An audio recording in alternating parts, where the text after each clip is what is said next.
प्रिय दर्शकों, भगवत गीता का जो ज्ञान है वो अमृत से भरा हुआ है। इस कलयुग में जो यह ज्ञान हासिल करेगा उसकी सारी समस्याएं दूर हो जाएगी। यह गीता का अमृत ज्ञान इंसान के मरे हुए मन में और जीवन में एक नई जान डाल देता है। तो दोस्तों, एक बात याद रखना, जो इंसान इन बातों को ध्यान से सुनेगा और यह वीडियो अंत तक देखेगा उसे अपनी हर समस्या का हल मिल ही जाएगा।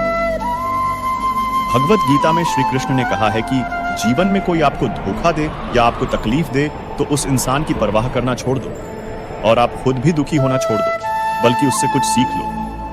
मित्रों, इस दुनिया में लोग असलियत में वैसे नहीं होते जैसा आप उन्हें समझ लेते हैं। यहाँ पर लोग अपने मुंह पर मुखौटा लगाकर घूमते हैं। यहाँ हर इंसान खुद को अच्छा दिखाने के लिए कुछ भी कोशिश करता रहता है, लेकिन इस कलयुग में अच्छा बनने की कोशिश कोई भी नहीं करता। आप किसी के साथ थोड़ा भी गलत व्यवहार करके देखो, सामने वाले का असली रंग आपके सामने आ जाएगा, या फिर आपकी जिंदगी में मुश्किल समय आने पर वक्त आपको उस इंसान का असली रंग दिखाएगा।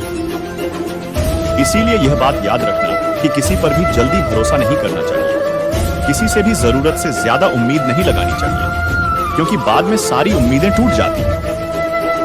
श्री कृष्ण अर्जुन से कहते हैं, हे अर्जुन, बस एक बार तू अपना मन, अपना दिल, अपनी बुद्धि मुझ में लगाकर तो देख, फिर देखना, तुझे कोई दुख नहीं दे पाएगा, तेरा दिल कोई नहीं दुखा पाएगा। तो दोस्तों, एक बात हमेशा याद रखना कि इस कलयुग में आप जिससे 7 हद से ज्यादा दिल लगाओगे या हद से ज्यादा भरोसा करोगे, तो सबसे ज्यादा दुख भी आपको वही इंसान देगा। आप देखना कि इस दुनिया में दिल की कोई कदर नहीं है, कोई आपके इमोशंस नहीं समझेगा, और आपसे जब तक लोगों को फायदा होता है तब तक ही लोग आपसे मतलब रखते हैं। उसी टाइम लोग आपके साथ अच्छा व्यवहार करते हैं और आपसे मीठी मीठी बातें करते हैं। जैसे ही उनका मतलब, उनका स्वार्थ खत्म हो जाता है, उसी वक्त उन लोगों का बात करने का तरीका भी बदल जाता है, और वो आपसे बात करना तो दूर, आपके पास बैठना भी पसंद नहीं करते।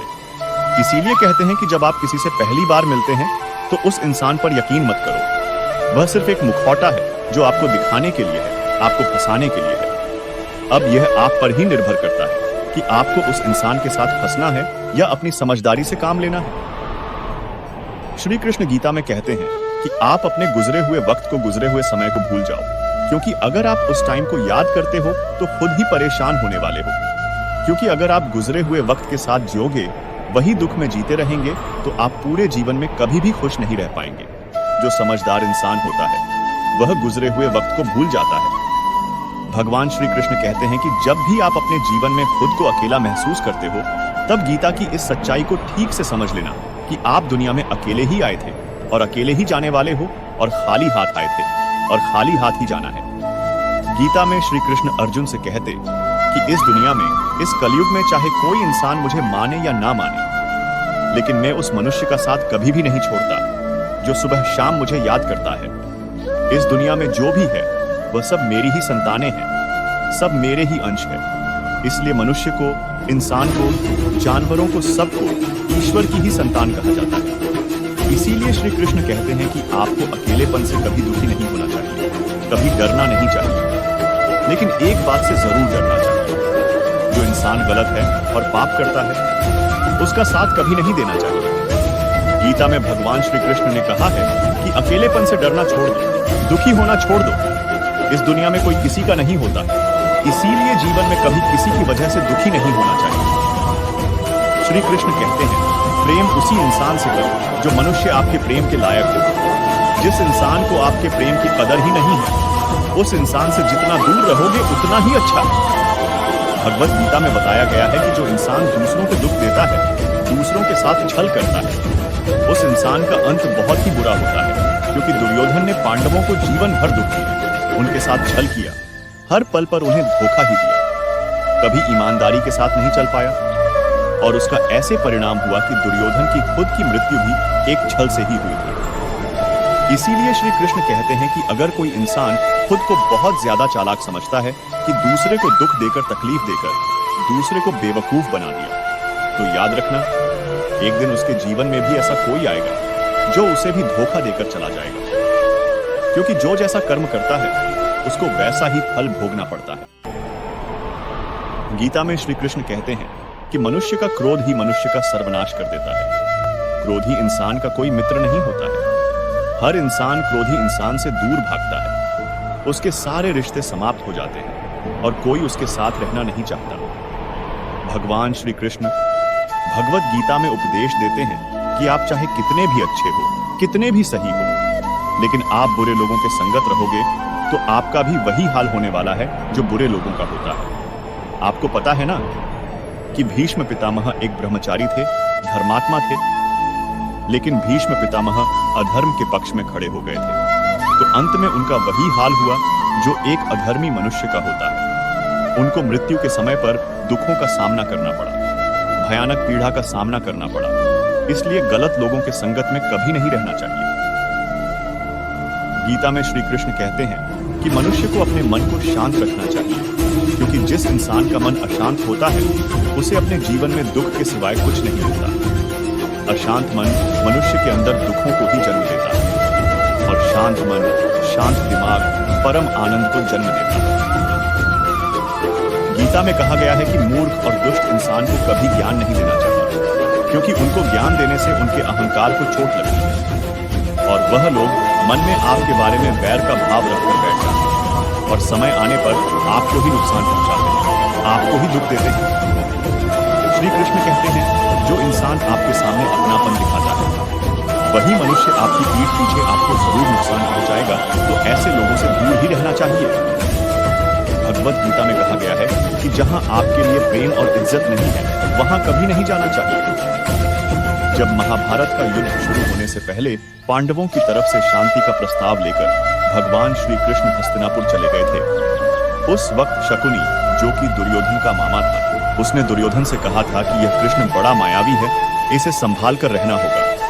अगर यह हमारे पक्ष में आ जाएगा तो समझ लो पांडव हार ही जाएंगे। इसे बुलाओ और इसकी बहुत सेवा करो, अच्छे से खातिरदारी करो, इसको अपने घर आने का निमंत्रण दे दो, इसे खुश करने का प्रयास करो। जब श्री कृष्ण हस्तिनापुर पहुंचे तब दुर्योधन ने श्री कृष्ण को अपने घर आने के लिए निमंत्रित किया और श्री कृष्ण से कहा, हे श्री कृष्ण, आप मेरे घर पर आइए, मेरा निमंत्रण स्वीकार कीजिए, मेरे घर का भोजन कीजिए। तब श्री कृष्ण ने दुर्योधन से कहा कि हे दुर्योधन, मनुष्य को किसी के घर में तभी भोजन करना चाहिए, तभी जाना चाहिए जब उन लोगों का आपसे बहुत प्रेम हो या फिर हमारे जीवन में कोई बहुत बड़ी आपत्ति आ गई हो। हे दुर्योधन, कान खोलकर सुन ले, ना मेरी जिंदगी में कोई आपत्ति आई है और ना ही तुम्हारा मुंह पर कोई प्रेम है, इसलिए मैं तुम्हारे घर तो कभी नहीं आना चाहूंगा। मुझे पता है तुम मुझे अपने घर बुला रहे हो सिर्फ और सिर्फ अपना स्वार्थ पूरा करने के लिए। मैं कहता हूं कि मतलबी और स्वार्थी लोगों के घर पर कभी नहीं जाना चाहिए। प्रिय दर्शकों, इससे हमें यह शिक्षा मिलती है कि जिसके दिल में, जिसके हृदय में आपके लिए प्रेम नहीं है, इज्जत नहीं है, वहां आपको कभी नहीं जाना चाहिए। आपको सिर्फ उसी जगह जाना चाहिए जिस जगह पर आपकी कदर होती हो, आपको इज्जत मिलती हो और जहां आपको बहुत सारा प्रेम मिलता हो।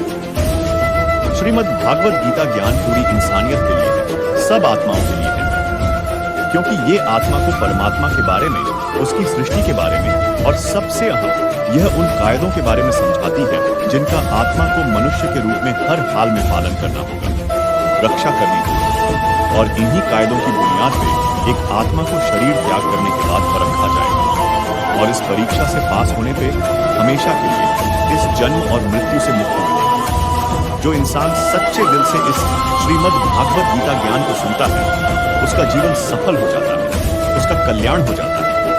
इतनी पवित्र है यह श्रीमद् भागवत गीता।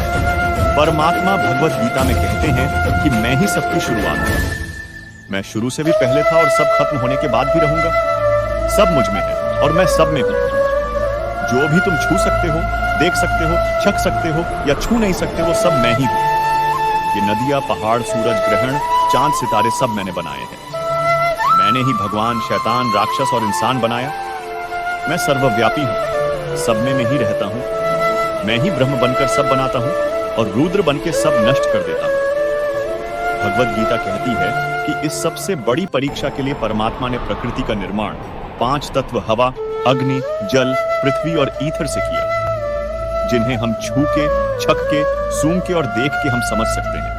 पर खुद परमात्मा इन 5 इंद्रियों की समझ से बाहर है। उन्हें आत्मा इन इंद्रियों से नहीं जान सकती। आत्मा 5 इंद्रियों के साथ वैसे ही है जैसे एक लोहे का रोबोट जिसे अपने बनाने वाले का कोई पता नहीं। अर्जुन को भी परमात्मा का विराट रूप देखने के लिए भगवान कृष्ण ने दिव्य नेत्र दिए।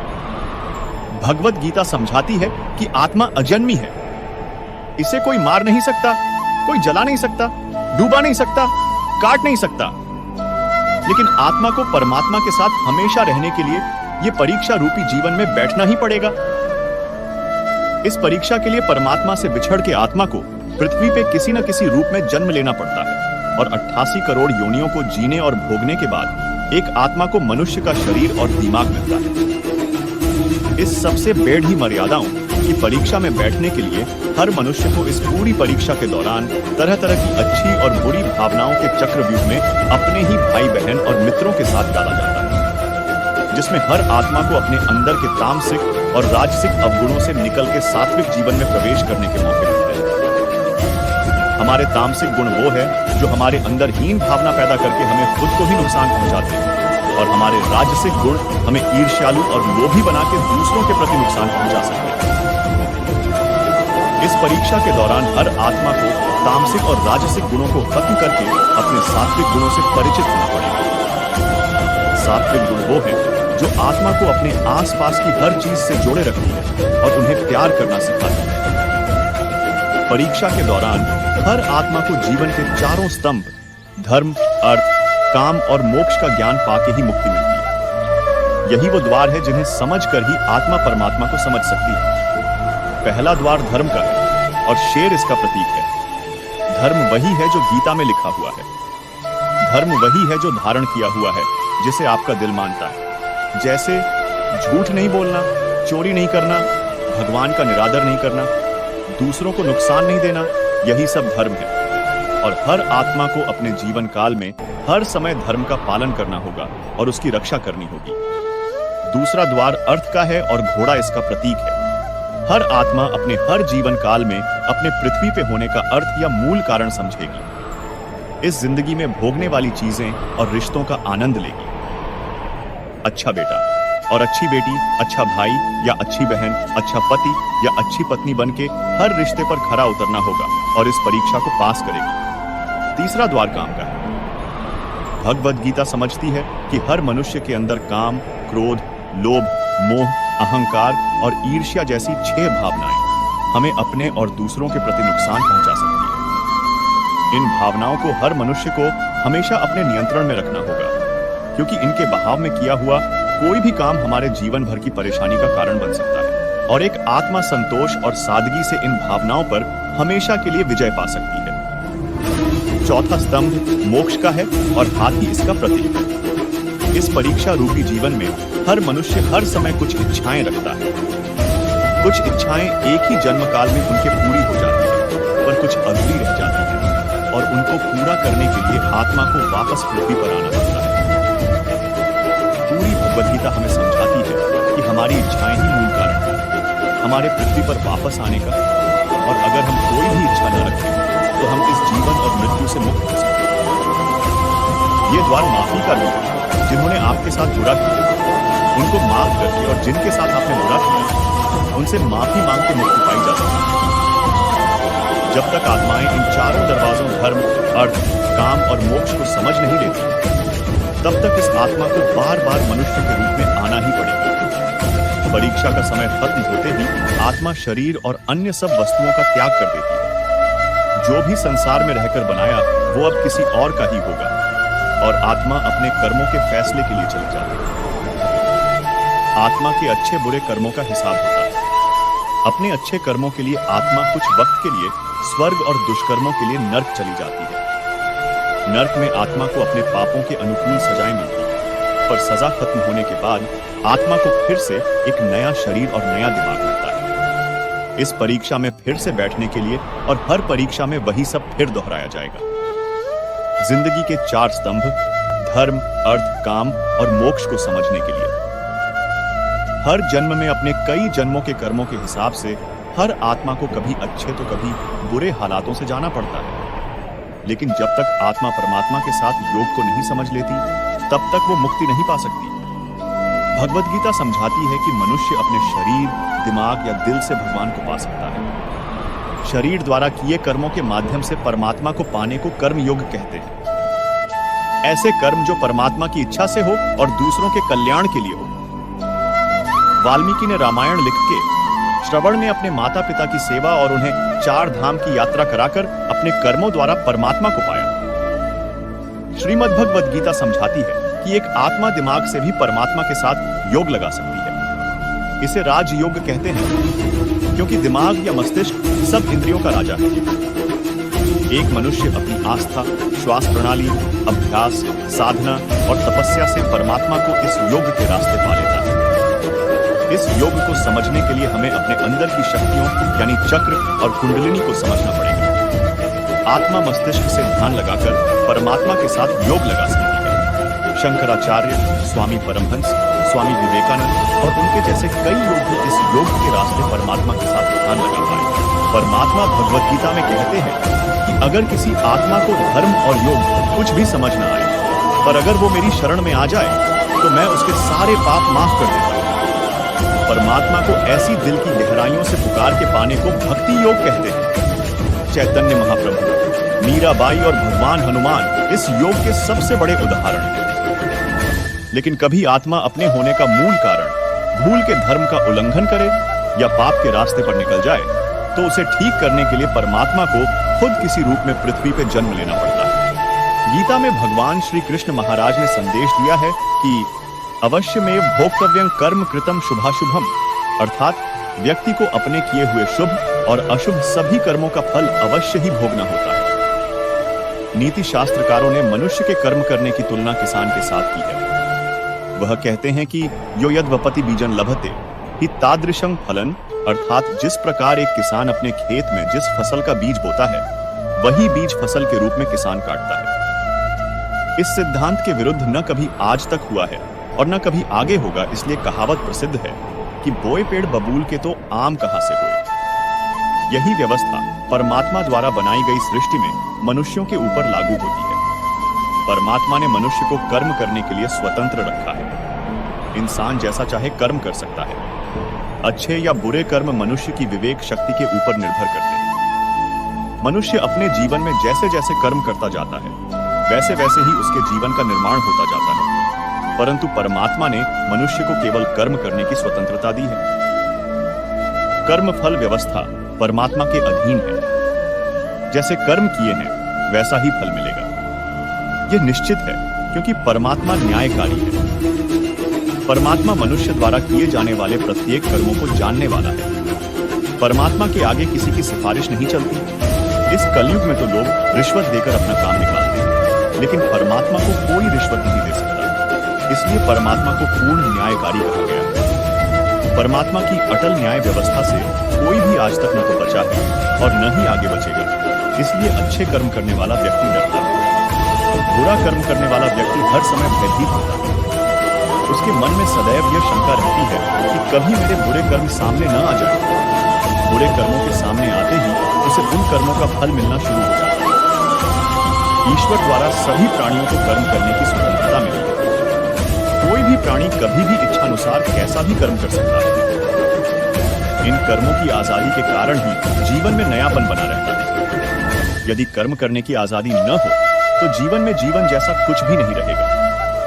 इसी आजादी के कारण व्यक्ति पाप, पुण्य या मुक्ति में गति कर सकता है। कर्मों की इस आजादी के कारण सबको अपना अपना फल मिलता रहता है और व्यक्ति उसको भोगता रहता है। इसी कारण जगत में इतनी अलग अलग सोच के लोग हैं। इसलिए भगवान गीता में कहते हैं, सभी प्राणी कर्म करने में स्वतंत्र है। व्यक्ति कई प्रकार के कर्म करता है, जिनमें अधिकतर कर्म बांधने वाले होते हैं। बांधने का मतलब है अपना फल देकर व्यक्ति को जगत में फंसाए रखने वाले होते हैं, क्योंकि ये कर्म आसक्ति और अहंकार से किए जाते हैं। वहीं कुछ दूसरे प्रकार के कर्म होते हैं, जिनमें हम कर्म तो करते हैं, लेकिन उनका फल हमारे चित्त में इकट्ठा नहीं होता। ऐसे कर्मों को करने की तकनीक भगवान बताते हैं कि कर्म ऐसे किया जाए कि उसके फल में आसक्ति न रहे। इसके लिए भगवान कहते हैं कि तू इन कर्मों को मुझे अर्पण कर दे। यह एक ऐसी प्रक्रिया है जिसमें व्यक्ति के अंदर कर्म करने का अहंकार नहीं रहता और उस कर्म के फल की इच्छा भी नहीं रहती। इस प्रकार ये कर्म शुद्ध कर्म कहे जाते हैं, जो व्यक्ति को बांधते नहीं बल्कि मुक्ति में सहायक होते हैं। भगवान यदि कह रहे हैं कि कर्मों और कर्म फलों को मुझे अर्पण कर दें, तो इसका मतलब भगवान हमारे कर्मों और फलों की आजादी पर अंकुश नहीं लगा रहे हैं, बल्कि कर्म करने की सही विधि से हमको सिखा रहे हैं, जिससे कर्म भी हो जाए और वह कर्म हमें परेशान भी न करे। हमारे शास्त्रों में कहा गया है कि व्यक्ति जिस प्रकार का व्यवहार समाज के प्रति करता है, उसके प्रति भी वैसा ही व्यवहार करना चाहिए।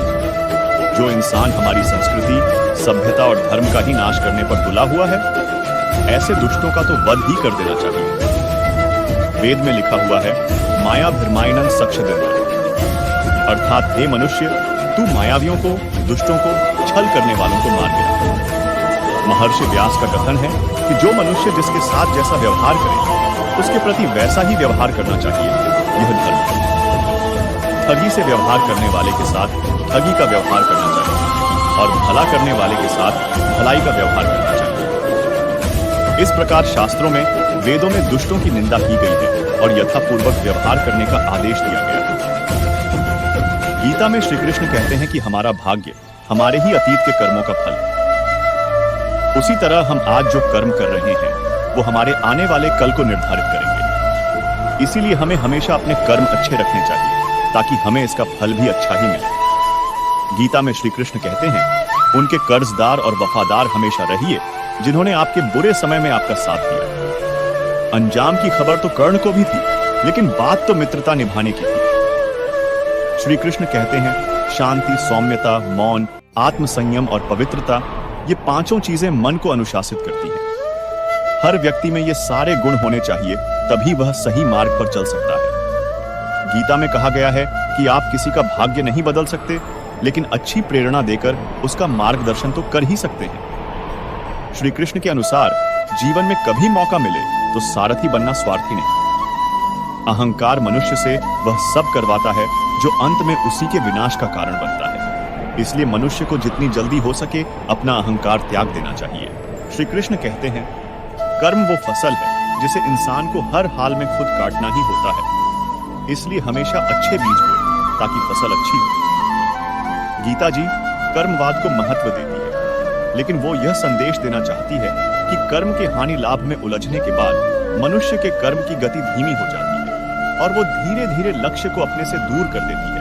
इसीलिए कर्म की गति अनवरत चलती रहती, मंद नहीं पड़ती।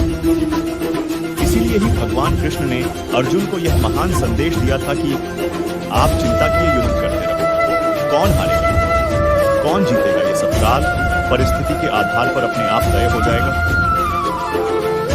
यही बात हमारे जीवन में भी पूर्ण रूप से लागू होती है। अगर हम सब सभी चीजों का फायदा नुकसान देखकर उस कर्म को करना ही बंद कर दें, तो अंत में क्या होगा हम सबको पता है। कोई भी प्राणी और वस्तु इस संसार में अजर, अमर और स्थायी नहीं है। ये सब जानते हुए भी हम सब कर्म क्यों करते हैं? क्योंकि इस संसार की व्यवस्था सुचारू रूप से और बिना बाधक, अराजकता की स्थिति में आए बिना सुचारू रूप से चलती रहे। हमारे माँ बाप ने हमारे को पैदा किया, और अगर वो यह बात सोचने लग जाते कि पता नहीं ये वृद्धावस्था में हमारा सहारा बनेगा या नहीं, तो हो सकता था वो हमें धरती पे लाने का इरादा भी त्याग सकते थे। लेकिन उन्होंने अपना कर्म किया और फल ईश्वर के हाथ में दे दिया। तभी हम धरती पे आ पाए, और ईश्वर चाहेगा तो हम उनकी अच्छी सेवा भी कर पाएंगे। गीता के अनुसार पुनर्जन्म भी होता है। हम भूल जाते हैं, हम किसी भी योनि में जा सकते हैं जो भोग योनियां हैं। उनमें परेशान होने पर आत्महत्या तक का अधिकार नहीं होता है। एक बैल कितना भी परेशान हो जाए, वह अपनी मर्जी से मर भी नहीं सकता। जो भी किया है भोगना ही होगा। किसी ने बहुत अद्भुत बात कही है कि अगर आंखें सचमुच हमेशा के लिए बंद होने से पहले खुल जाएं, तो जिंदगी सुधर जाती है। दोस्तों, अगर हम कुछ कर्म ही नहीं करते तो हमारा जीवन ही व्यर्थ है, और हम मेहनत से काम करेंगे तो उसका फल जरूर मिलेगा। दोस्तों, मेहनत ही सफलता का शॉर्टकट है, कोई अन्य शॉर्टकट नहीं है। तुम्हें मेहनत करनी होगी, मेहनत करनी ही होगी। आपको ईमानदारी से प्रयास करने होंगे। अगर आप कहते हैं कि परिणाम अच्छा नहीं आया, तो आपको खुद से पूछना होगा कि क्या हमारे प्रयासों में कोई कमी है। दोस्तों, पुराणों में कहा गया है कि जो कुछ भी हमें मिलता है, माता पिता, भाई बहन, पति पत्नी, बहू बेटे, यह सब हमारे पिछले जन्म के आधार पर ही मिलते हैं। लोगों से इस जन्म में हमारा रिश्ता है। यह वही लोग हैं जिससे हमारा कभी ना कभी कोई रिश्ता जरूर था, कोई हिसाब किताब था जिसे पूरा करने के लिए भगवान हमें धरती पर भेजते। दोस्तों, एक बार किसी गांव में एक किसान अपने परिवार के साथ रहता था और उसकी पत्नी और वह बहुत ही नेक विचारों के इंसान थे। उनकी एक बेटी भी थी जो कि अपाहिज थी। किसान और उसकी पत्नी दोनों ही अपनी पुत्री को अपाहिज देखकर बहुत दुखी थे। उन्होंने अपनी बेटी के पांव का इलाज भी करवाया, परंतु कोई फायदा नहीं हुआ। इसीलिए किसान और उसकी पत्नी दोनों अपनी बेटी की सेवा करते थे, उसके पैरों की मालिश करते थे, उसे अपने हाथ से खाना खिलाते थे। किसान यह सोचकर परेशान रहता था, उसके बाद उसकी बेटी का क्या होगा, उसका ध्यान कौन रखेगा। किसान के गांव के पास दूसरे गांव में एक प्रसिद्ध संत महात्मा रहते थे। किसान अपनी पत्नी के साथ उन संत महात्मा की सेवा करने जाते थे और उनके उपदेश सुनते थे और वहां पर आए हुए लोगों की सेवा करते थे। एक दिन जैसे ही महात्मा जी का प्रवचन खत्म हुआ, किसान ने कहा कि संत महात्मा में और मेरा परिवार आपकी और लोगों की बहुत सेवा किया करते हैं, कभी किसी का बुरा नहीं करते और अहिंसा के मार्ग पर चलते हैं और सच्चे मन से भगवान की पूजा अर्चना करते हैं। फिर भी हमारी बेटी अपाहिज क्यों पैदा हुई? उसे अपाहिज देखकर हमें बुरा लगता है। किसान की यह बात सुनकर महात्मा ने अपने नेत्र बंद कर लिए और कुछ समय बाद वापस नेत्र खोले और कहा कि मैं तुम्हारा पूर्व जन्म देख लिया है और यह सब तुम्हारे पूर्व जन्म के पापों का फल है।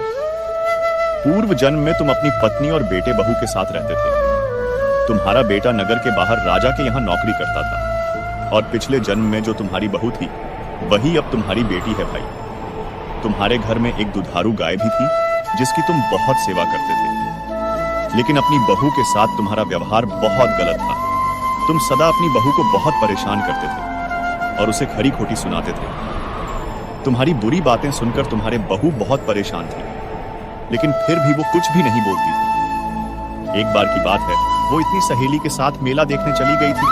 वापस आने पर तुमने गुस्से से एक डंडा उसकी तरफ फेंका, जिससे उसके पैर की ही हड्डी टूट गई और वह एक पैर उठाकर चलने लग गई और पूरे जन्म में वह परेशान ही रही। लेकिन फिर भी वो कुछ नहीं कहती थी। इस जन्म में तुम्हारी बेटी तुम्हारी वही बहू है, झूठ, जो अपना हिसाब पूरा करने के लिए आई है। जैसे तुमने उसे उस जन्म में रुलाया था, वह इस समय में तुम्हें रुला रही है। हालांकि तुमने गाय की सेवा की थी, जिसके कारण तुम्हें इस जन्म में बुद्धि निर्मल मिली है, तुम्हारा ज्यादा बुरा नहीं हुआ। तुम्हें अपने कर्मों की ही सजा मिली है, इसलिए हमेशा अच्छे और नेक कर्म करने चाहिए। कर्म का फल हर पल हमें मिलते रहता है, क्योंकि एक एक सांसों में हमारे साथ जो घटना घटित हो रही है वह हमारे कर्मों का परिणाम ही है। कर्म के कारण ही हम सांस ले पा रहे हैं, तो किसी की सांस अभी अभी खत्म हो चुकी है। कर्म हमारी काया तो उसका फल हमारी परछाई है, दोनों सदा साथ साथ ही रहते हैं। कर्म के कारण ही कोई आसानी से सांस ले पाता है, तो कोई दमा में दम घुटता महसूस करता है। कर्म का फल हमको जागते, सोते, उठते, बैठते भोगना ही होता है। कर्म का कुछ फल तो तुरंत मिलता है, तो कुछ कर्मों के फल के लिए जन्मों जन्म इंतजार करना होता है। जैसे किसी ने आग में हाथ डाला तो तुरंत जल जाएगा, उसके लिए कल या परसों नहीं लगेगा। किंतु अपने यदि किसी का खून किया है, किसी को बेतहाशा तंग किया है, तो हो सकता है उसी जन्म में इसका फल ना मिले, लेकिन देर सवेर जरूर इसका दुष्परिणाम आपको भुगतना होगा। इसके फल से कोई बच नहीं सकता, चाहे ईश्वर का अवतार भगवान राम ही क्यों ना हो। उन्होंने भी बाली को छुपकर मारा था। उसके परिणाम में उन्हें श्री कृष्ण अवतार में उसी बाली के हाथों मरे जो शिकारी रूप में आया था। इसी प्रकार यदि आपने किसी की मदद की है, तो ईश्वर वो मदद आप तक किसी ना किसी माध्यम से कई गुना करके लौटा देंगे। ना अच्छा कर्म मिटता है, ना बुरा कर्म, यहां तक कि हमें मानसिक कर्मों की सजा भी मिलती है। इसलिए कहा जाता है, जैसे गाय का बच्चा हजारों गायों की संख्या में भी अपनी मां को ढूंढ लेता है, वैसे ही कर्म अपने कर्ता को भी हर हाल में ढूंढ लेता है। अपने किसी का लिया पैसा नहीं लौटाया तो किसी जन्म में उसके नौकर या पालतू जानवर बनकर उसकी सेवा और चाकरी करेंगे, पर हिसाब तो पूरा होकर रहेगा। किसी का भला चाहा है तो वह भी आपकी किस्मत के कांटे कब दूर कर देगा, आप समझ ही नहीं पाएंगे। अतः सेवा, दान, परोपकार जैसे पुण्य कर्म हमारे कर्म बंधनों को काटती है। इसलिए शास्त्रों में सत्कर्म करने पर जोर दिया गया है। क्योंकि अंततः हमारा उद्देश्य सभी कर्म बंधनों से मुक्त होना ही है, और जब हम कर्म का सिद्धांत समझेंगे तभी इस चक्रव्यूह से बाहर आ पाएंगे। हर कर्म का फल अलग अलग मिलता है, अर्थात बुरे कर्म के फल अच्छे कर्म के फल से निरस्त नहीं होते। कुछ कर्मों जैसे दैनिक दिनचर्या के कर्मों के फल तो साथ के साथ ही मिल जाते हैं, परंतु कुछ कर्मों के फल संचित हो जाते हैं और कुछ समय पश्चात इसी जन्म में या आने वाले जन्मों में प्रारब्ध के रूप में मिलते हैं। वर्तमान में किए जा रहे कर्म क्रियमाण कर्म कहलाते हैं। ऐसे क्रियमाण कर्म जिनके फल साथ के साथ नहीं मिलते वे संचित कर्म कहलाते हैं, और संचित कर्म प्रारब्ध के रूप में विभिन्न योनियों में भोगे जाते हैं और क्रमशः निरस्त होते जाते हैं। सबसे अंत में जीव पुनः बचे हुए कर्मों को प्रारब्ध के रूप में लेकर मनुष्य योनि में आता है। अन्य योनियों और मनुष्य योनि में यह अंतर है कि जबकि अन्य योनियों में जैसे जैसे कर्म भोगे जाते हैं वे निरस्त होते जाते हैं, परंतु मनुष्य योनि में प्रारब्ध कर्म भोगे जाने पर निरस्त तो होते हैं, परंतु हर भोगे जाने वाला कर्म नए कर्म पैदा करता जाता है। दरअसल मनुष्य योनि में भोगे जाने वाला कर्म प्रारंभ में क्रियमाण कर्म होता है, जो फिर संचित और प्रारब्ध कर्मों का स्रोत बनता है। इस प्रकार यह चक्र युग युगांतरों तक चलता रहता है, जब तक जीव को मोक्ष की प्राप्ति नहीं हो जाती, अर्थात जब तक वह जन्म मरण के चक्र से छूट नहीं जाता। संक्षेप में मोक्ष का भी जिक्र कर लेते हैं, क्योंकि मोक्ष भी तो हमारे द्वारा किए जाने वाले कर्मों के तरीके पर निर्भर होता है। जब जीव मनुष्य के पाप और पुण्य दोनों प्रकार के कर्म फल शून्य हो जाते हैं तो वह मोक्ष का सुपात्र बन जाता है। गीता में और ब्रह्म विद्या शास्त्र में कहा गया है कि जब हम कर्म निष्काम भाव से करते हैं तो हमें उन कर्मों के फलों को भोगना नहीं होता। इसका यह अर्थ निकलता है कि मनुष्य योनि में यदि हमारे प्रारब्ध के कर्मों को भोगने का तरीका निष्काम होगा तो प्रारब्ध के कर्म तो निरस्त हो जाएंगे, परंतु नए कर्म नहीं मिलेंगे, अर्थात न संचित होंगे और न ही नया प्रारब्ध बनेंगे। निष्काम कर्म अर्थात स्वयं को परमेश्वर का दास समझते हुए परमेश्वर के वचनों के अनुसार अपने कर्तव्य निभाना, परंतु उनके फल की इच्छा न रखना, जिसके लिए परमात्मा ही सब कुछ है, जो अपने हर कर्म में परमात्मा को देखता है, और हर कर्म परमात्मा के लिए वैसा कर्मयोगी मोक्ष का अधिकारी होता है जो मनुष्य मुझसे परम प्रेम करके इस परम रहस्य युक्त गीता शास्त्र को मेरे भक्तों से कहेगा, वह मुझको ही प्राप्त होगा। इसमें कोई संदेह नहीं है। इससे ज्यादा मेरा प्रिय कार्य करने वाला मनुष्य में कोई नहीं है, तथा पृथ्वी भर में उससे ज्यादा मेरा प्रिय दूसरा कोई भविष्य में होगा भी नहीं। जो मनुष्य श्रद्धा युक्त और दोषों से रहित होकर इस गीता शास्त्र का श्रवण भी करेगा, वह भी सभी पापों से मुक्त होकर मेरे परम धाम को प्राप्त होगा। जीवन की सबसे महंगी चीज है। आपका वर्तमान जो एक बार चला जाए तो फिर पूरी दुनिया की संपत्ति देकर भी उसे हम हासिल नहीं कर सकते।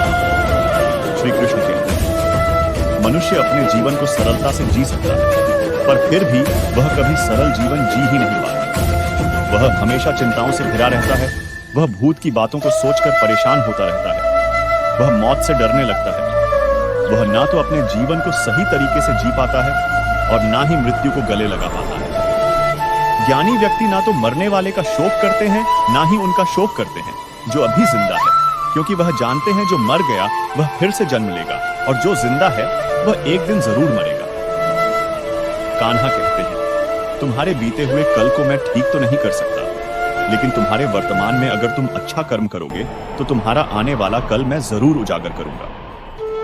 ईश्वर से कुछ मांगने पर ना मिले तो उससे नाराज ना होना, क्योंकि ईश्वर वह नहीं देता जो आपको अच्छा लगता है, बल्कि वह वही देता है जो आपके लिए अच्छा होता है। जिस प्रकार समुद्र के पार जाने के लिए नाव ही एकमात्र साधन है, ठीक उसी प्रकार स्वर्ग के लिए सत्य ही एकमात्र रास्ता है।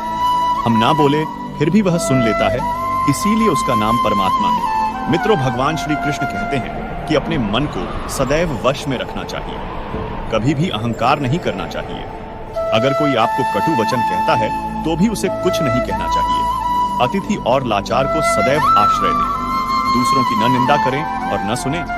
मार खाने पर भी अपने आप को शांत रखें। शास्त्रों को सदैव नियम पूर्वक सुने। दिन के समय न सोना, क्रोध न करना, स्वन्य आदर की इच्छा न करके भी दूसरों का सम्मान करना, भोजन स्वाद के लिए नहीं बल्कि स्वास्थ्य के लिए करना, यह सभी चीज मनुष्य को महान बनाती है। सत्य ही सनातन धर्म है, यह सभी धर्मों से उत्तम है। सत्य से ही तप और योग उत्पन्न होते हैं। सत्य ही ब्रह्मा है। सब कुछ सत्य के अंतर्गत आता है। सत्य से ही मनुष्य स्वर्ग जाता है। झूठ हमें अंधकार की तरफ ले जाता है। यहाँ पर प्रकाश का अर्थ स्वर्ग को, नरक को अंधकार कहा गया है। सभी प्राणियों को एक समान समझना, ईर्ष्या द्वेष से दूर रहना, शील और लज्जा के गुणों को अपनाना, दुष्कर्मों से दूर रहना, किसी को कष्ट न पहुंचाना, इंद्रियों को वश में रखना, मन की पवित्रता को बनाए रखना, सत्य बोलना, क्षमा करना, साहस और विद्या आदि, ये 13 सत्य धर्म के लक्षण हैं। वेद भी सत्य का ही उपदेश देते हैं। सत्य बोलना सहस्त्रों अश्वमेध यज्ञों के फल के बराबर होता है। कभी भी कटु वचन न बोलो। सदैव ऐसे वचन बोलो जो दूसरे को अच्छे लगे। बुरा बोलना, निंदा करना, भला बुरा कहना, यह सब त्याग देना चाहिए। दूसरों का सम्मान न करना, अहंकार दिखाना, ये सभी अवगुण होते हैं। जो सुख इस लोक में कामनाओं की पूर्ति होने पर मिलता है और परलोक में जो सुख प्राप्त होता है वह उस सुख के 16वें हिस्से के बराबर भी नहीं है। जो सुख हमें कामनाओं से मुक्त होने पर प्राप्त होता है। अपने आप को वश में करने के लिए व्यक्ति को पहले लोभ और मोह से दूर होना चाहिए। मोह का फल मृत्यु और सत्य का फल अमृतत्व प्राप्त होता है। इसलिए मृत्यु और अमृतत्व दोनों ही मनुष्य के अधीन है। पूरे संसार को वृद्धावस्था ने घेर रखा है। दिन प्रतिदिन उस पर मृत्यु का प्रहार होता जा रहा है। दिन आता है, रात बीत जाती है।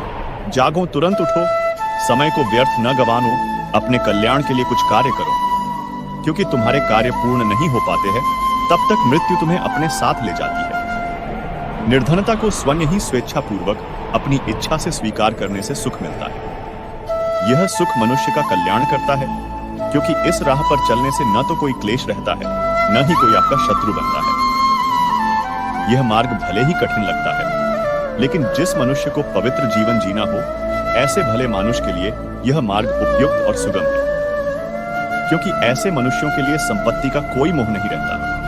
उनके लिए इससे ज्यादा कोई दूसरी संपत्ति या सुख नहीं है। एक तुला के पल्ले में ऐसी निर्धनता को और दूसरे पल्ले में राज्य को रखने पर अकिंचनता का पल्ला भारी रहता है। धनवान पुरुष को तो सदैव ही मृत्यु का भय रहता है। कामनाओं को पूरा करने से श्रेष्ठ है कि उन्हें त्याग दिया जाए, क्योंकि त्याग के बिना कुछ भी प्राप्त नहीं होता। त्याग से मनुष्य को परम सुख की अनुभूति होती है। त्याग किए बिना परम आदर्श की सिद्धि नहीं हो सकती। भगवान श्री कृष्ण कहते हैं कि मोह और कामनाओं को त्याग कर अपने चित्त को शांत करो, ऐसा मनुष्य सदैव सुखी रहता है। जो व्यर्थ की चिंता न करने वाला हो, जो सत्य का पालन करता है, जिसे सांसारिक मोह न हो, 2 तरह के मनुष्य को हर सुख प्राप्त होता है। एक तो वे जो मूर्ख होते हैं और दूसरे वे जिन्हें ज्ञान का परम प्रकाश प्राप्त हो गया हो। जो लोग इन दोनों को बीच में अटके रहते हैं वे दुखी हो जाते हैं। जो व्यर्थ में ही अपने आप को दुखी करता है वह अपना सब कुछ नष्ट कर लेता है। जो दूसरों के सुख और धन को देखकर जलन की भावना नहीं रखते, विद्वानों का आदर करते हैं, धर्म के उपदेश को किसी भी स्थान से सुनते हैं, जो अपने रास्ते स्वयं बनाते हैं, आलस्य नहीं करते हैं, अपना सारा काम समय पर करते हैं, ऐसे मनुष्य सुख के भागी बनते हैं। दोस्तों, आप सभी ने अपने जीवन में एक कहावत तो सुनी ही होगी, एक चुप 100 को हराए, एक चुप 100 को सुख दे जाए। और इसलिए हम कई बार चुप रहते हैं, मौन रह जाते हैं, क्योंकि यह सच भी है कि एक मूर्ख व्यक्ति के सामने मौन रहने से अच्छा उत्तर और कुछ भी नहीं हो सकता। परंतु जीवन में सदैव चुप रहना उचित नहीं होता है। गीता में कहा गया है, जहां पाप का बल ज्यादा हो रहा हो, जहां छल कपट हो रहा हो, वहां पर मौन रहने से अधिक गंभीर अपराध और कुछ नहीं हो सकता। कभी कभी हम सबके जीवन में एक समस्या अवश्य आती है कि हम किसी ताकतवर के समक्ष मौन हो जाते हैं। ऐसा क्यों? उसकी ताकत से बचने के लिए हम मौन रह जाते हैं। मानते हैं कि ऐसा करने से हम एक विवाद से बच जाते हैं। हो सकता है कि एक संघर्ष से भी बच जाते हैं, परंतु ऐसा बचाव देर सवेर एक मोटे संघर्ष को जन्म दे देता है। हमारा मौन रहना अनजाने में उस व्यक्ति का समर्थन बन जाता है और वह अपने आप को और अधिक शक्तिशाली अनुभव करने लगता है। यहीं से हमारा दमन प्रारंभ हो जाता है। एक के बाद एक हम अन्याय में अनचाहे रूप से सम्मिलित होते चले जाते हैं, जो आगे चलकर मोटे टकराव का कारण बनता है। तो फिर इसका उपाय क्या है? यह समझने के लिए यह जानना आवश्यक है कि ऐसी कौन सी बात है जो विरोध करने से रोकती है। यह सामने वाले की शक्ति तो नहीं हो सकती, यह तो हमारा खुद का डर होता है जो हमें मौन रहने को विवश करता है? क्या हम मन से डर को निकालकर अन्याय का विरोध नहीं कर सकते? आखिर वह हमारा क्या और कितना खराब सकता है? सोचिए, ऐसा करने से हमारा मन कितना मुक्त, कितना हल्का अनुभव करेगा। गीता में भी कहा गया है, अन्याय सहना अन्याय करने से ज्यादा मोटा पाप है। आज समाज में यही तो हो रहा है। जहां विरोध करना चाहिए वहां कोई बोलता नहीं। कोई बलशाली व्यक्ति कुछ भी गलत बोल दे तो उसके सामने विरोध करने की किसी की हिम्मत नहीं होती। उसके समक्ष हम कमजोर हो जाते हैं। दूसरी ओर हम बोले चले जा रहे हैं जहां बोलने की कोई आवश्यकता ही नहीं, और अन्याय होता देख चुप रहकर बच निकलते हैं। क्या हम निरंतर अपराध के भागीदार नहीं बन रहे? विचार करके देखिए। इतिहास साक्षी है कि पापियों की उद्दंडता ने संसार को उतनी हानि नहीं पहुंचाई जितनी कि सज्जनों के मौन ने पहुंचाई। यदि कोई मूर्ख बोल रहा है तो मौन रहना उचित है, परंतु यदि कहीं छल हो रहा है, अपराध हो रहा है, तो उठिए और विरोध कीजिए, क्योंकि आपके लिए न सही आने वाली सोच के लिए यह मौन घातक सिद्ध हो सकता है। चुप रहना समझदारी है, पर मौन रहकर अन्याय सहना अपराध है। किसी के साथ हमारा रिश्ता कैसा रहेगा, यह हमारे बात करने के तरीके पर निर्भर करता है। सोचे समझे बिना बोलेंगे तो रिश्ते खराब हो सकते हैं। कभी कभी कुछ परिस्थितियां ऐसी बन जाती हैं जब रिश्तों के लिए मौन रहना ज्यादा बेहतर रहता है। मौन रहना एक साधना की तरह है, लेकिन सोच समझकर बोलना एक कला है। अगर आप फिजूल की बातें करना अपनी दिनचर्या से हटा दे तो आप सकारात्मक और ऊर्जावान महसूस करेंगे। बोलकर सारा संदेह खत्म कर देने से अच्छा है चुप रहकर बेवकूफ समझा जाना। अज्ञान की सबसे मोटी संपत्ति है मौन, और जब वह इस रहस्य को जान जाता है तब अज्ञान नहीं रहता। मौन नींद की तरह है, वह विवेक को ताजा रखता है। वाणी का वर्चस्व रजत है, किंतु मौन कंचन है।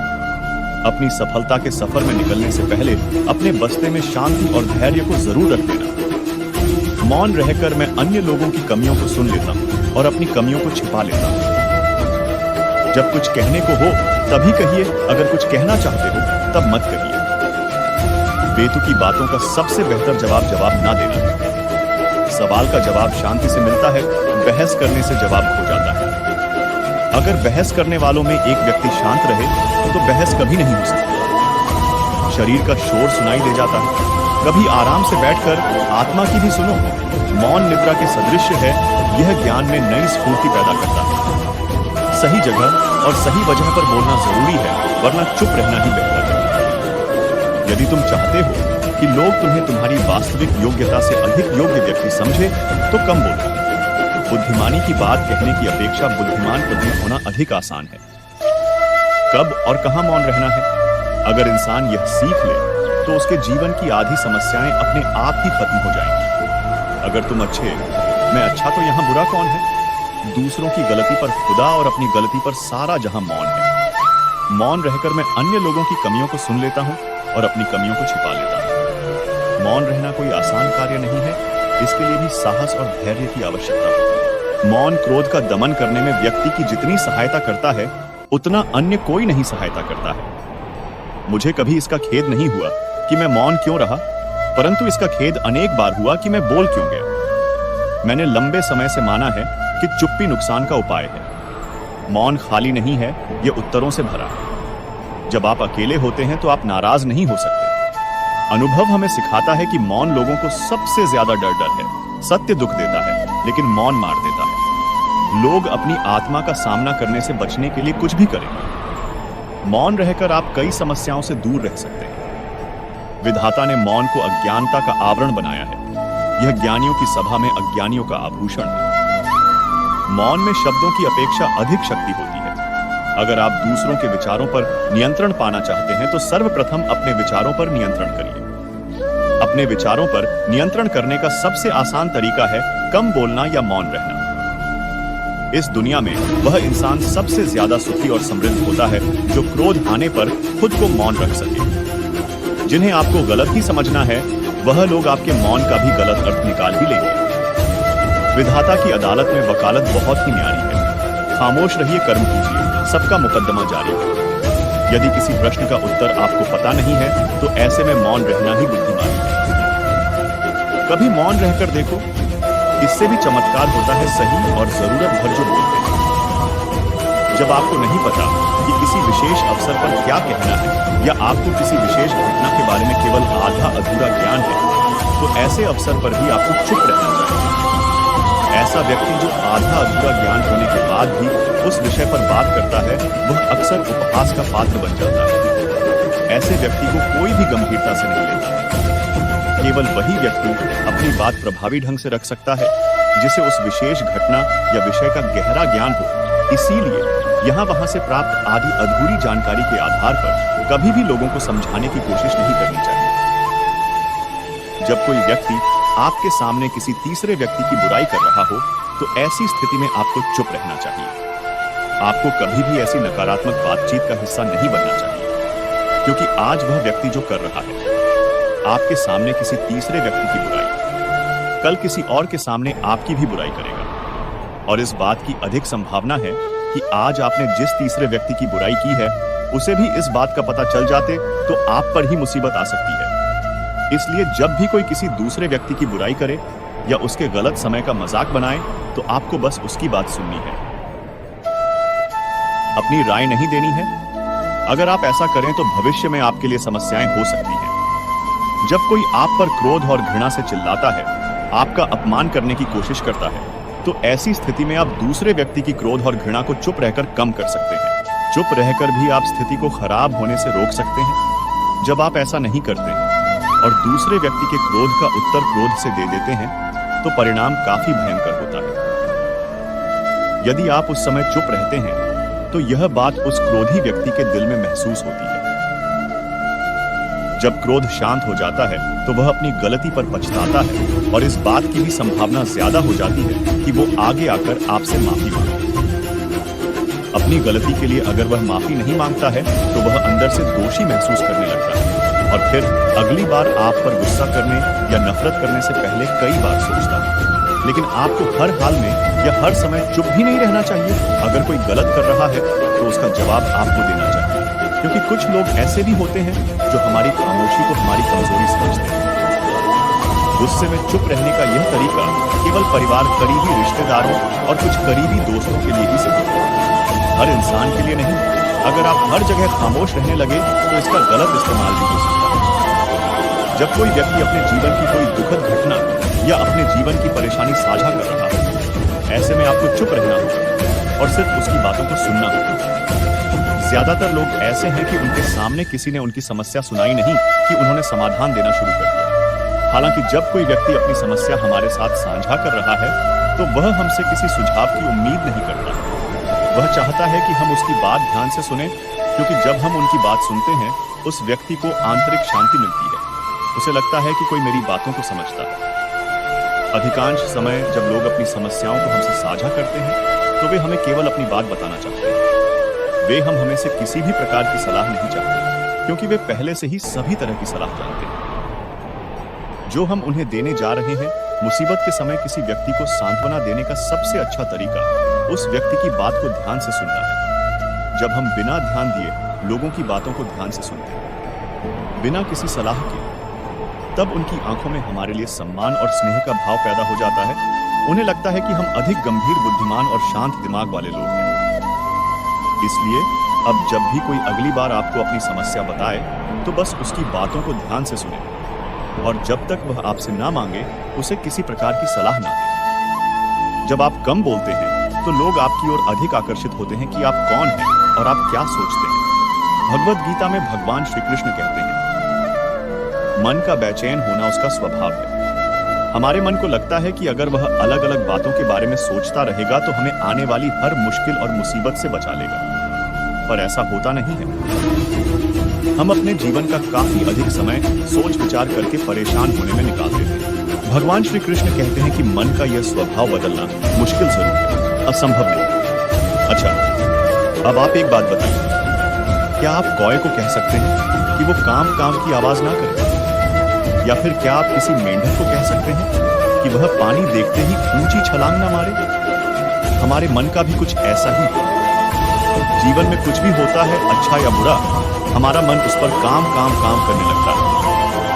काम से मेरा मतलब है चिंता करना, व्याकुल होना। कोई बुरी बात होती भी नहीं है और मन परेशानी की ऊंची लपटें लेने लगता है। कभी कभी तो मुझे ऐसा लगता है कि हम में से कई लोग सिर्फ परेशान होने के लिए जीते हैं। सारी परेशानी, दुख, दुविधा अक्सर हमारी मन की बनाई हुई कहानियां होती हैं। भगवान श्री कृष्ण हमें हमारे मन को शांत और स्थिर करने के लिए 2 उपाय देते हैं। पहला, ध्यान लगाना। दूसरा, वैराग्य भाव सीखना। अब ध्यान या मेडिटेशन शब्द सुनते ही आप में से कई लोग कहेंगे कि आप आंख बंद कर सांसें अंदर बाहर नहीं ले सकते।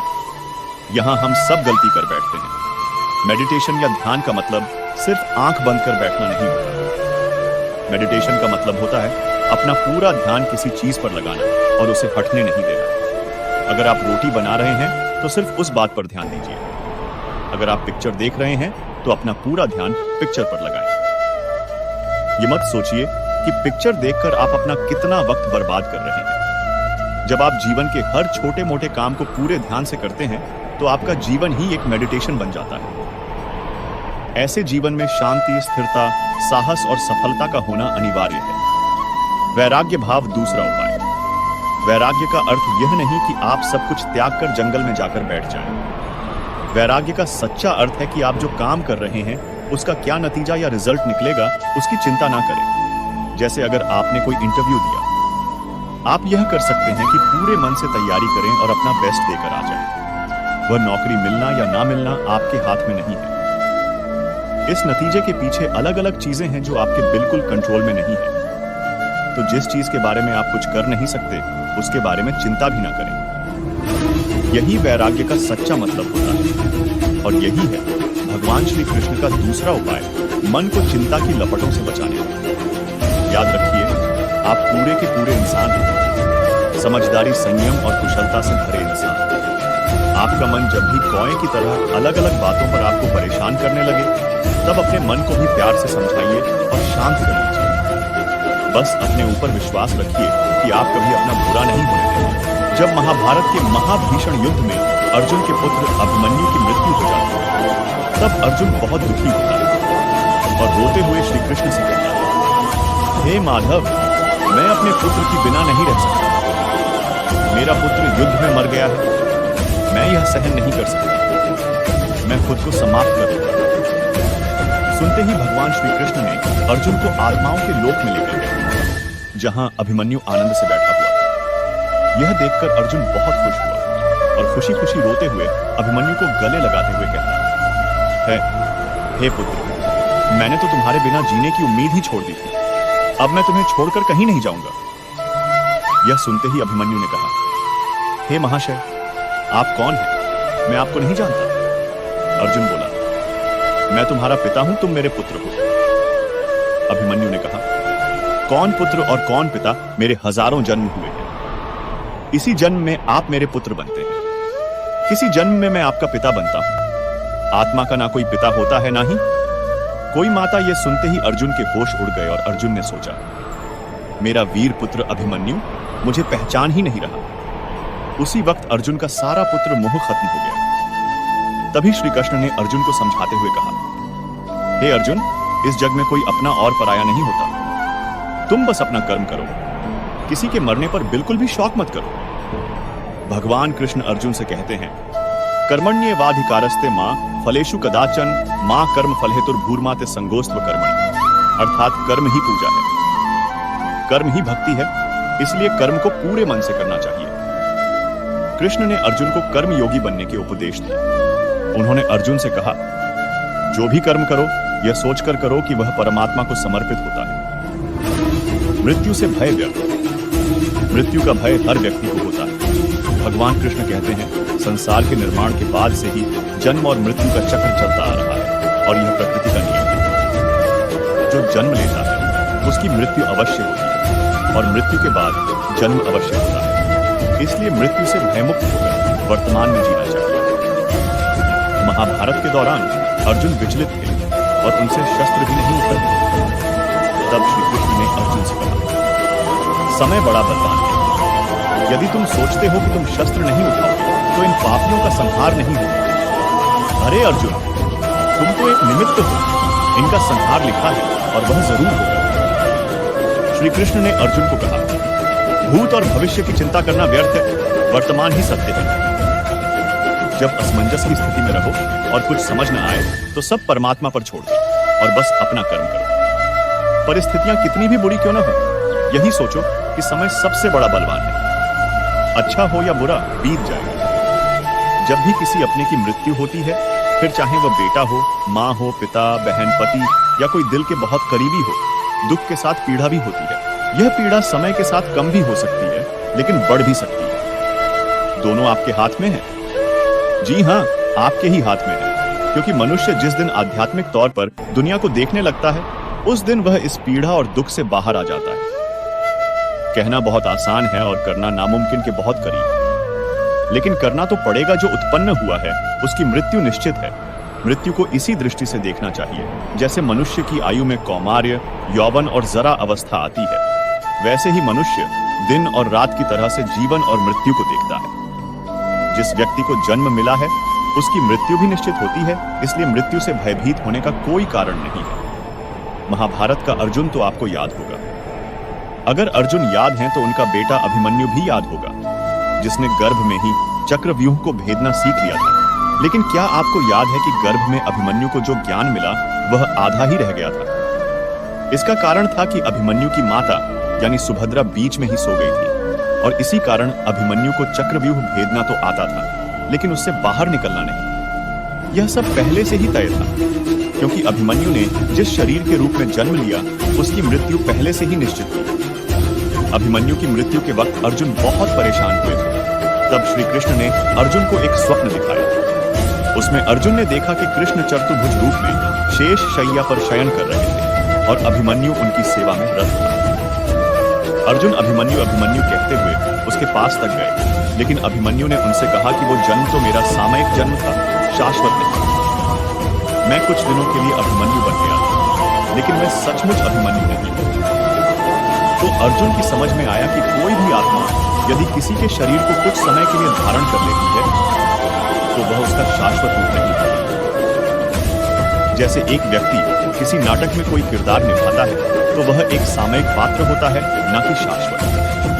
जितने दिन नाटक चलता है उतनी देर वह उस पात्र की एक्टिंग करता है। नाटक समाप्त हो जाने के बाद वो अपने उस पात्र को भूल जाता है। वास्तव में मृत्यु तो ईश्वर से मिलन का रास्ता है। इस पर शोक करना मनुष्य की प्रवृत्ति है, लेकिन शोक में डूबकर खुद को पीड़ा देना जायज नहीं। इस पीड़ा से यदि बाहर आना है तो ये सोचें कि हमने जिस अपने को खोया है वह इस नश्वर संसार से गया है, या तो ईश्वर में मिलने या फिर से एक नया जन्म लेने। यदि मृत्यु भयावह होती तो जन्म का अस्तित्व ही नहीं रहता, क्योंकि ये आत्मा ही तो है जो एक शरीर त्याग कर दूसरे शरीर के रूप में जन्म लेती है। आपका अपना किसी न किसी रूप में कहीं जन्म लेगा और उसे और आपको पीड़ा ना हो, इसलिए ही तो पूर्ण जन्म के बाद पिछले जन्म की यादें नष्ट हो जाती हैं या धुंधली रह जाती हैं। हमारे साथ एक सच्चाई हमेशा रहेगी, वह है जन्म लिया है तो मृत्यु जरूर आएगी। उसका समय भी निश्चित है और स्थान भी। अब उसे हम समय से पहले मान लें या सही समय पर, यह हमारी समझ है, क्योंकि जिसकी जितनी उम्र है वह उसी उम्र को जीकर इस संसार से विदा लेगा। प्रकृति का यही नियम है। इसे मानना मुश्किल है, लेकिन इसे नकारना नामुमकिन। कान्हा कहते हैं, मैं धरती की सुगंध हूं, मैं अग्नि की ऊष्मा हूं, मैं सभी जीवित प्राणियों का जीवन और सन्यासियों का आत्म संयम भी मैं हूं। भगवान कहते हैं, जो मनुष्य गीता के रहस्य को भक्तों को धारण करवाता है और उनमें इसका विस्तार एवं प्रचार करता है, वह मनुष्य मुझे अत्यधिक प्रिय है। साथियों, मैं आशा करता हूं कि आपने इस वीडियो से बहुत कुछ सीखा होगा। वीडियो को लाइक करके कमेंट में जय श्री राधे कृष्णा लिखना ना भूलें, और ऐसे ही ज्ञानवर्धक वीडियो और पाने के लिए हमारे चैनल को सब्सक्राइब करके घंटी जरूर बजा दें। भगवान श्री कृष्ण आपको हमेशा प्रसन्न रखें। जय श्री राधे कृष्णा। धन्यवाद।